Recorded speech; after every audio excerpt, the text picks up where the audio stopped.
안녕하세요. 오늘도 사연살롱을 찾아주셔서 감사합니다. 호랑이는 죽어서 가죽을 남기고 사람은 죽어서 이름을 남긴다죠. 얼마 전 세상을 떠나신 친정 아빠는 이름 대신 제게 낡은 문서 몇 장을 남기고 떠나셨어요. 돌아가시기 몇 해 전 이미 회사가 망했던 탓에 남길 유산은커녕 빚이나 남겨주지 않으면 다행이다 생각했는데 끝까지 이 못난 딸의 인생까지 구제해 주시고 가셨네요. 저는 한부모 가정에서 자랐어요. 엄마가 일찍 돌아가신 탓에 아빠와 단 둘이 살아야 했거든요. 아빠는 작업을 하느라 바쁜 와중에도 아침 저녁만큼은 무슨 일이 있어도 집에 돌아와 저와 함께 드셨어요. 사회생활을 해보신 분들은 아시겠지만 그러기가 쉽지 않잖아요. 그럼에도 아빠는 딸아이 혼자 식탁 앞에 앉아있는 걸 가만두고 볼 수 없어서 희생을 하셨던 거죠. 그런 아빠 덕분에 저는 부모님 사랑에 굶주리지 않고 살 수 있었어요. 아빠가 엄마 몫까지 해주셨으니까요. 그럼에도 불구하고 제가 딸이기 때문에 아빠 혼자 감당할 수 없는 일들도 분명 있었어요. 그럴 때는 주변 분들의 도움을 받기도 했는데요. 대표적인 분들이 바로 저희 시부모님들이세요. 아빠와 제 시아버지는 30년 지기 친구 사이거든요. 두 분은 동향에 나이까지 같으세요. 오늘 제 이야기를 시작하려면 먼저 저희 아빠와 제 시아버지 관계부터 설명을 해야겠네요.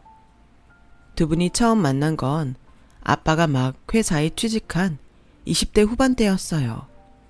당시엔 대학만 나와도 취직이 보장되던 시절이었는데 거기다 저희 아빠는 명문대 출신이라 남들보다 쉽게 취업할 수 있었어요.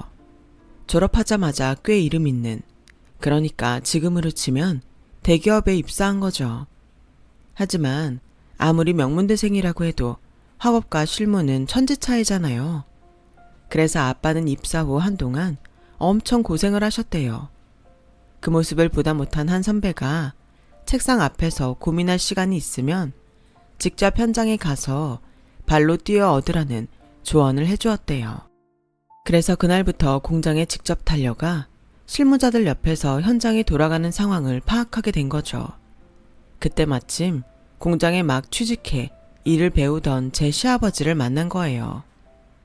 두 분 다 일찍 고향을 떠나와 각박한 서울살이를 하던 중이라 나이도 같고 고향도 같다는 공통점 때문에 금방 가까워질 수 있었대요. 거기다 홍기가 찼음에도 사귀는 사람 하나 없던 처지라 더더욱 두 분은 함께 보내는 시간이 많아졌죠. 툭하면 저희 아빠 자취방에 모여서 맥주를 마시거나 쉬는 날엔 근처 당구장을 찾곤 하셨대요. 주변에선 남자들끼리 붙어 다니니까 둘 다 연애도 못하는 거라고 떨어져 지내라고 했다지만 소용없었죠. 사람들 생각과 달리 저희 아빠와 제 시아버지가 결혼을 서두르지 않은 데에는 그럴 만한 이유가 있었어요. 저희 아빠는 자기 사업을 할 생각을 가지고 있어서 일적으로 어느 정도 자리를 잡은 후에 결혼하겠다 마음먹은 상태였고, 제 시아버지는 가난 때문에 결혼을 할 처지가 못 됐던 거였어요. 당시 시아버지는 공장에서 번 돈으로 시골에 있는 부모님과 동생들을 먹여 살리고 있었거든요. 당장 그 수입이 끊기면 온 가족이 굶어 죽을 판인데 무슨 결혼 생각을 할 수 있었겠어요. 그러니 꿈도 안 꿀 수밖에요. 거기다 설상가상으로 시골 아버님이 다치시는 바람에 병원비를 대느라 그나마 있던 월세방 보증금까지 털어서 시골집에 보내는 바람에 한동안 공장 사무실에서 숙식을 할 수밖에 없었대요. 아빠는 그 사실을 알고는 시아버지를 아빠 자취방으로 데려와 한동안 두 분이 함께 살았다고 하더군요. 한 집에서 한 입을 덮고 살다 보니 두 분의 우정은 더욱 돈독해졌고, 독자였던 저희 아빠는 제 시아버지를 친형제처럼 생각하게 되었대요. 나중에 어떤 일이 벌어질지 꿈에도 모른 채 말이죠. 그렇게 한 집에서 동고동락하던 두 분은 저희 아빠가 결혼을 하면서 헤어지게 되었어요. 입사 후 몇 년이 지나 꿈에 그리던 창업을 하게 된 아빠는 일찌감치 특허를 내놓은 기술이 몇 개 있어서 구멍가게 수준의 신생회사임에도 거래처를 확보할 수 있었고 운도 따라서 금세 자리를 잡을 수 있었어요. 회사가 안정이 되고 나니 결혼하라는 집안의 압박이 거세졌다더군요. 저희 친가에서 정해준 분과 선을 보게 되었어요. 그렇게 저희 부모님은 만나게 되었죠. 아빠는 당시 중학교 음악 선생이던 엄마를 보고는 한눈에 반해 선본 지 일주일 만에 청혼을 했대요. 시간을 끌었다간 혹여 다른 사람한테 엄마를 뺏길까봐 조바심이 났다나요? 아빠는 엄마의 청혼에 놀라긴 했지만 역시나 홍기가 차서 주변의 눈총을 받던 터라 어떻게 할까 고민했대요. 일륜지 대사인 결혼을 함부로 결정할 수는 없었으니 더더욱 그랬겠죠. 아빠가 싫지는 않았지만 그렇다고 첫눈에 반한 것 또한 아니었거든요. 그런 엄마한테 아빠는 뚝심 있게 밀어붙였고 그런 아빠의 태도에 결국 엄마도 두 손 두 발 닫은 거죠. 그렇게 저희 부모님이 결혼을 하고 이듬해 시아버지도 결혼을 하셨어요. 신혼집 차릴 돈이 없어서 결혼을 미루려는 걸 저희 아빠가 월세방 보증금을 만들어주셔서 다행히 신접살림을 차릴 수 있었어요. 그때부터는 아빠와 저희 시아버지뿐만 아니라 엄마와 저희 시어머니도 친구처럼 가깝게 지내셨어요. 결혼은 저희 부모님이 먼저 했지만 출산은 저희 시부모님이 먼저였어요. 남편과 저는 1년 차이로 어릴 때는 거의 공동육아에 가까울 정도로 먹고 자고 싸며 함께 자랐답니다. 하지만 제가 유치원에 들어가기도 전에 엄마가 교통사고로 세상을 떠나셨고 이후로는 전보다는 소원한 관계가 돼버렸어요. 여자들끼리 모여 함께 육아할 때보다는 아무래도 거리감이 생겼거든요. 비록 집안끼리는 전보다 왕래가 덜했지만 그래도 아빠와 시아버지는 여전히 돈독한 관계를 이어가셨어요.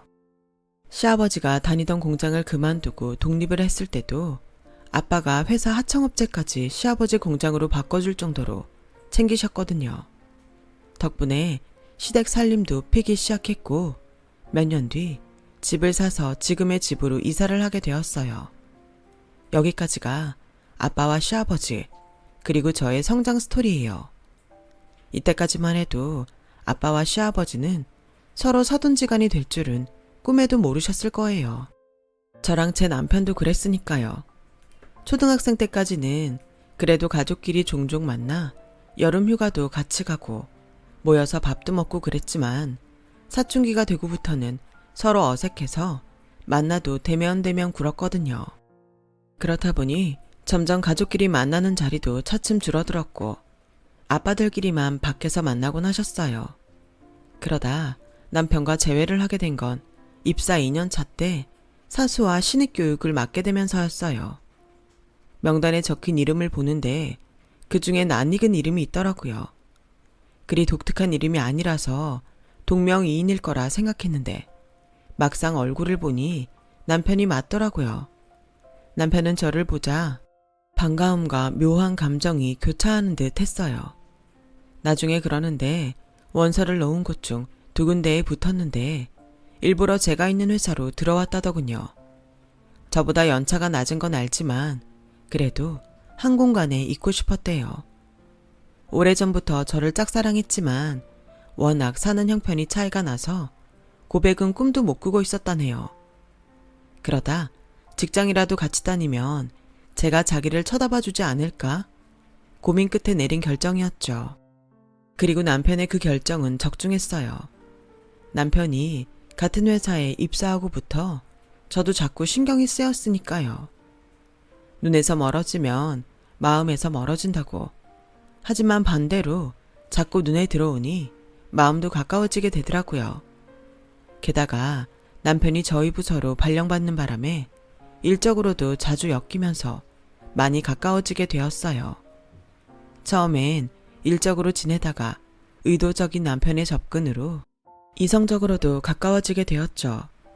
남편은 회사에서 제가 동료들과 나누는 대화를 통해 무슨 영화를 보고 싶어 하는지, 요즘 최대 관심사는 뭔지 등을 캐치했고 그에 맞는 상황을 만들어 제게 접근했어요. 물론 당시엔 이런 사실들을 몰랐었죠. 그저 남편이 저와 성향이 비슷한 줄로만 알았을 뿐이에요. 지금 생각해보면 남편은 참 주도 면밀한 사람인 것 같아요.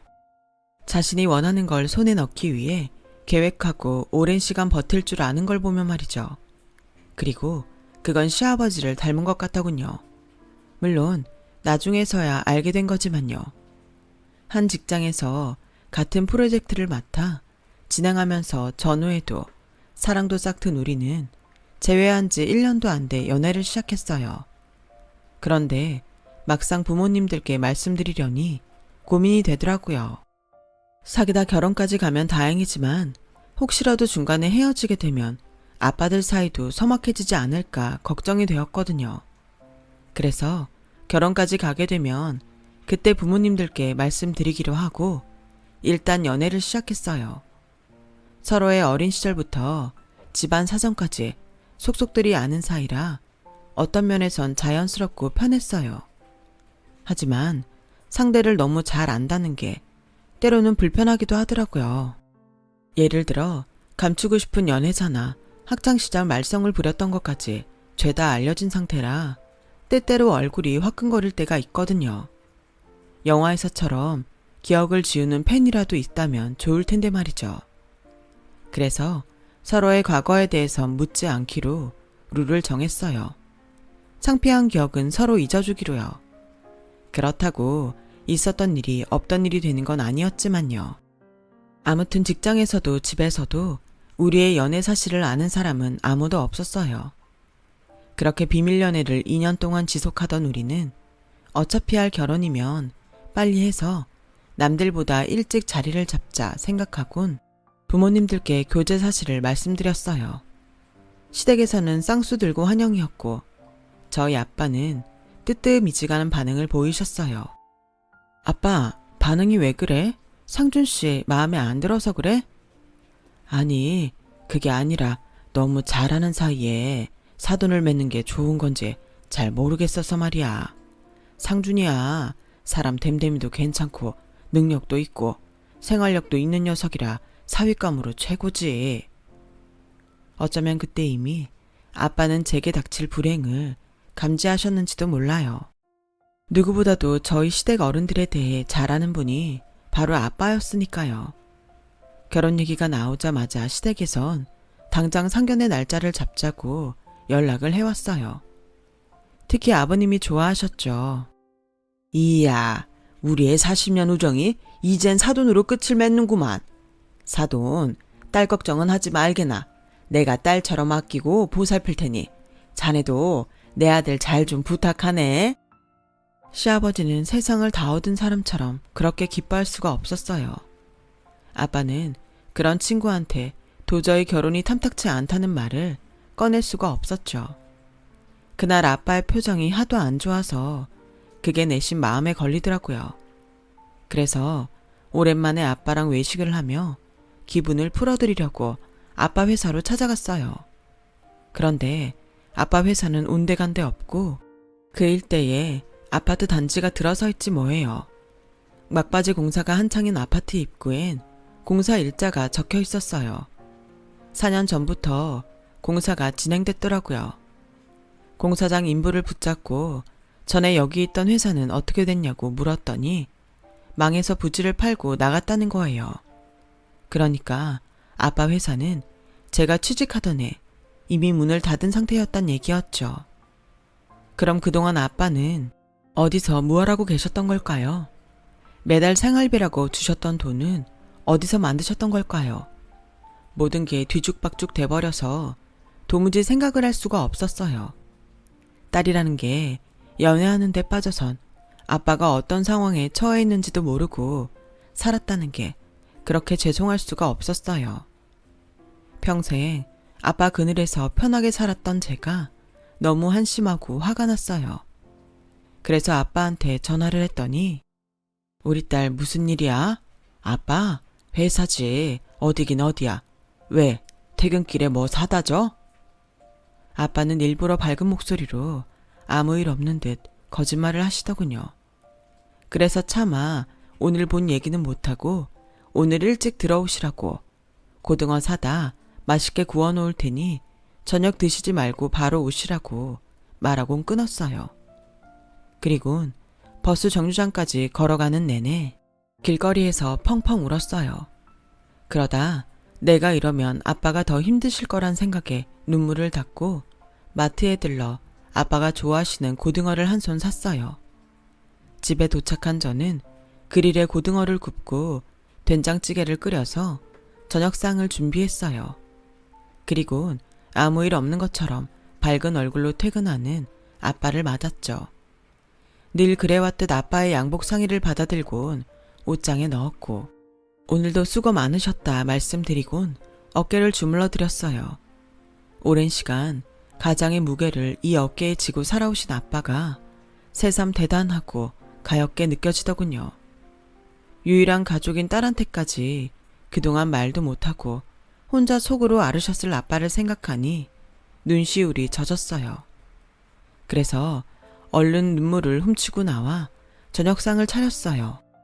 그렇게 아빠와 저녁 식사를 마친 저는 오늘 회사에 갔던 일을 말씀드렸어요. 그랬더니 아빠가 당황하시더군요. 이미 김 전무님과 통화해서 대략적인 상황은 알고 있다고 말씀드렸더니 그제야 붉어진 눈시울을 감추려 허공을 응시하시더니 이내 제 손을 꼭 잡으시더군요. 미안하다. 아빠가 내 결혼만큼은 남부럽지 않게 치러주고 싶었는데 결국 이렇게 됐구나. 그래도 네 아빠 이렇게 안 죽는다. 조금만 기다리면 상황이 나아질 테니 그때까지 조금만 버텨다오. 우리 유미 아빠 믿지? 이미 환갑이 넘은 연세에 제기를 노리는 아빠가 안쓰러워서 알겠다고 고개를 끄덕였어요. 하지만 어떻게 나아질 수 있겠어요. 낮에 통한 전무님이 그러셨거든요. 수십 년 피땀 흘려 세운 회사가 넘어갔는데 사장님은 전 재산 다 털어 직원들 월급이랑 퇴직금 챙겨주셨어. 그래놓고 정작 당신은 집도 전세로 돌려서 살고 계시니 참.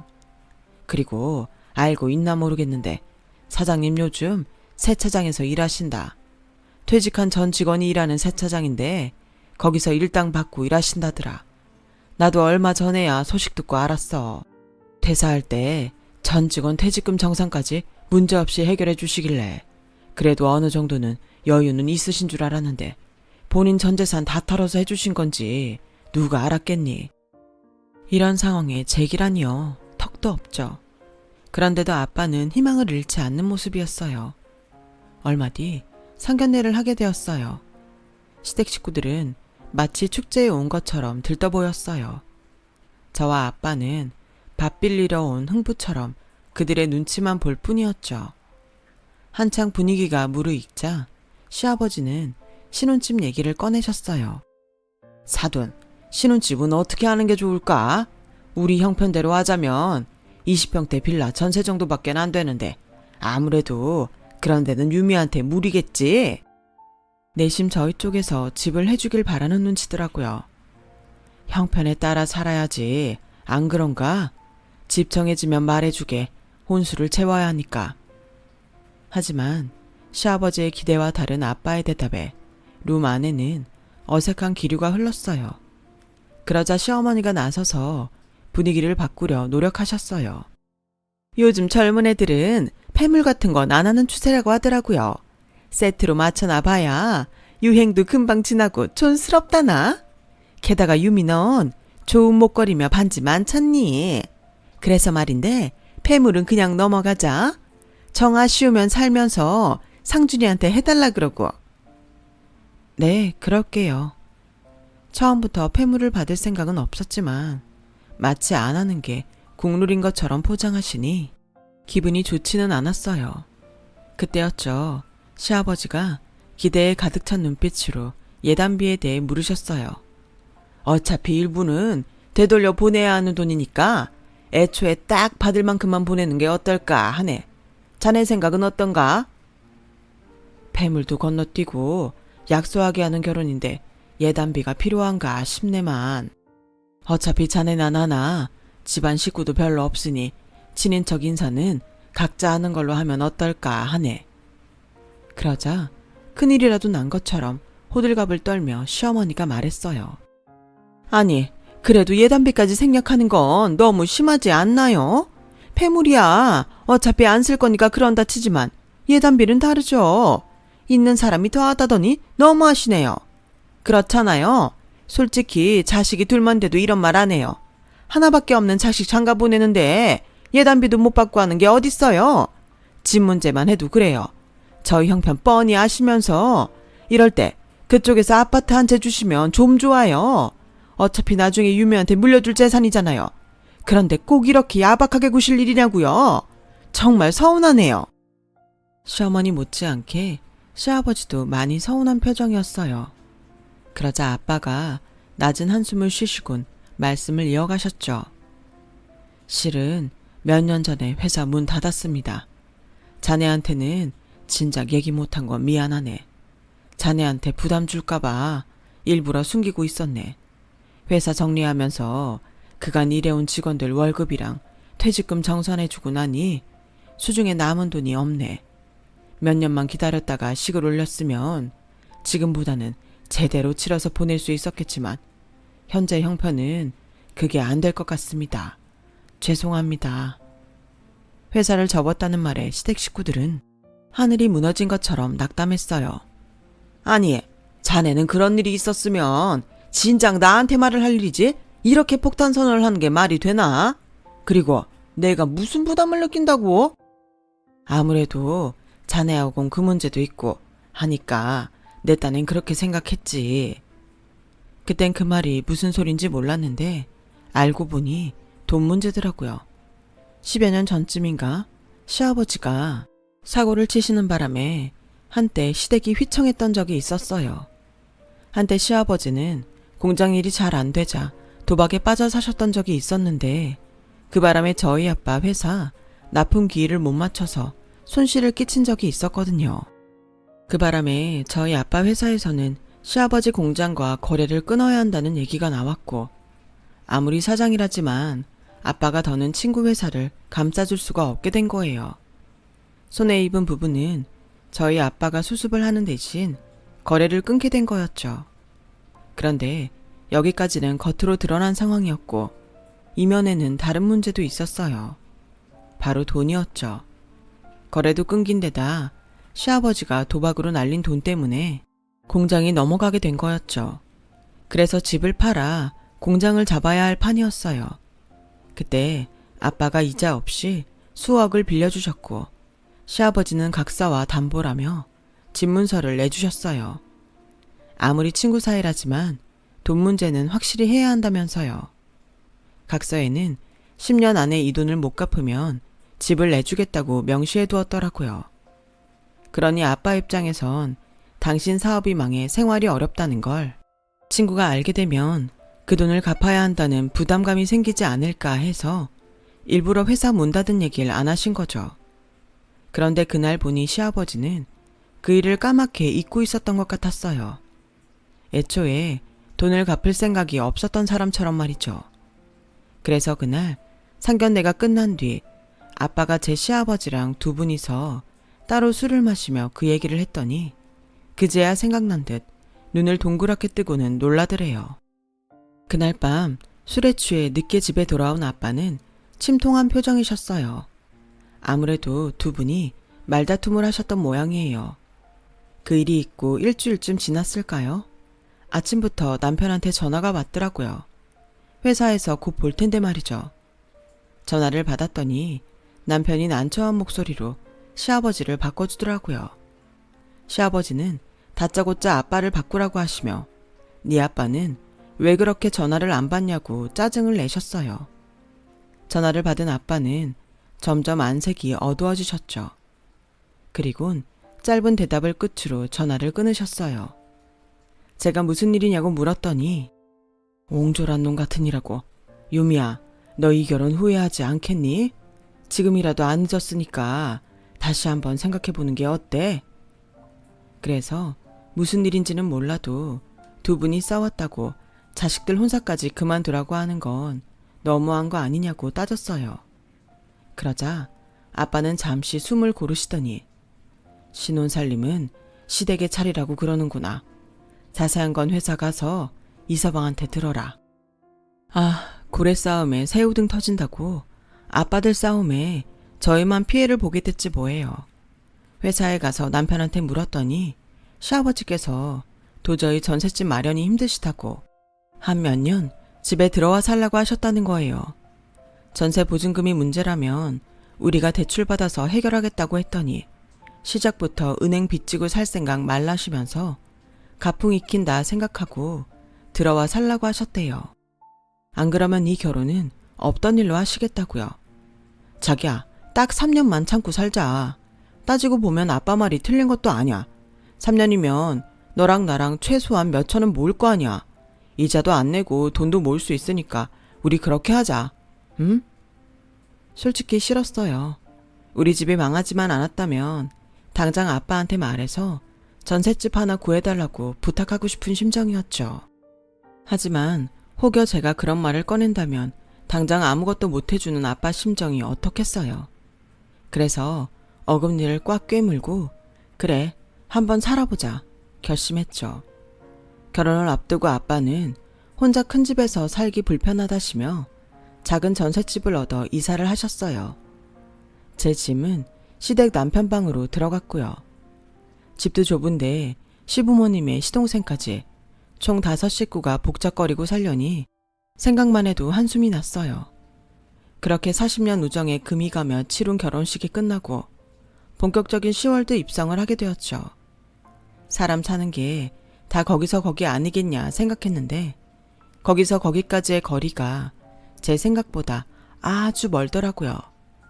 시어머니는 제가 들어오고부터 아예 주방일에서 손을 떼셨어요. 청소며 빨래도 마찬가지고요. 결혼 전에는 그렇게 저를 예뻐하던 시아버지도 툭하면 예단비 얘기를 꺼내시며 마치 저를 원수의 딸을 보듯 하셨죠.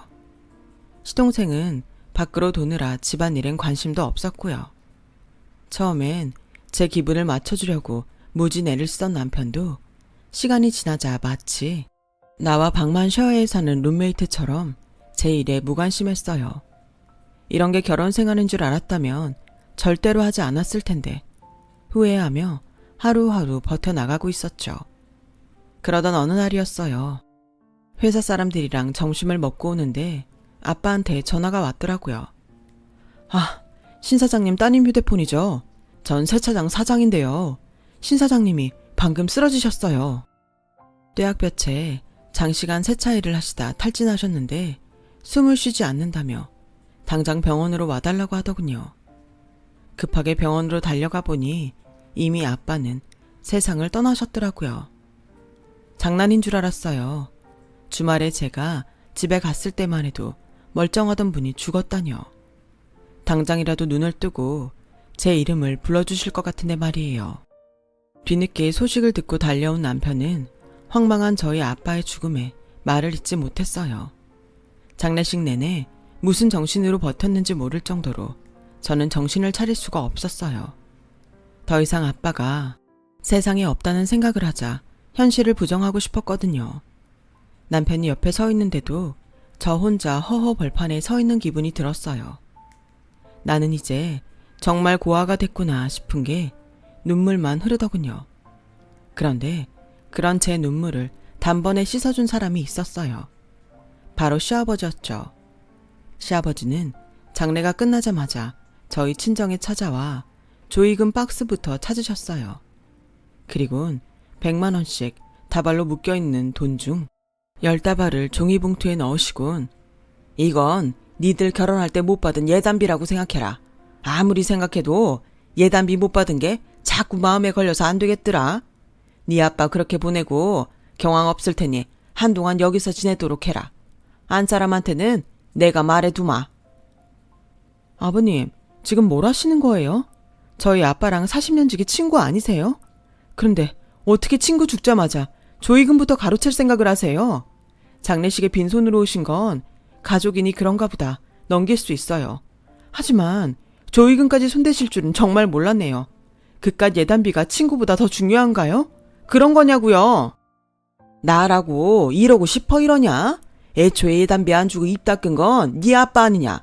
나 나쁜 사람 만들지 마라. 나쁜 건 네 아빠니까. 아무리 친구 사이래도 돈 관계는 확실해야 하는 거 아니냐? 순간 결혼 전에 아빠가 화가 잔뜩 나서 돌아오셔선 제게 하셨던 말이 불현듯 떠올랐어요. 10몇 년 전 아버님이 써준 각서와 집 계약서 얘기였죠. 아, 아버님이 그렇게 돈 관계가 철저한 분인 줄은 몰랐네요. 네, 그럼 이참에 아버님식으로 우리 계산 좀 해볼까요?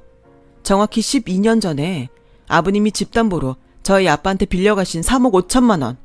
기억하시죠?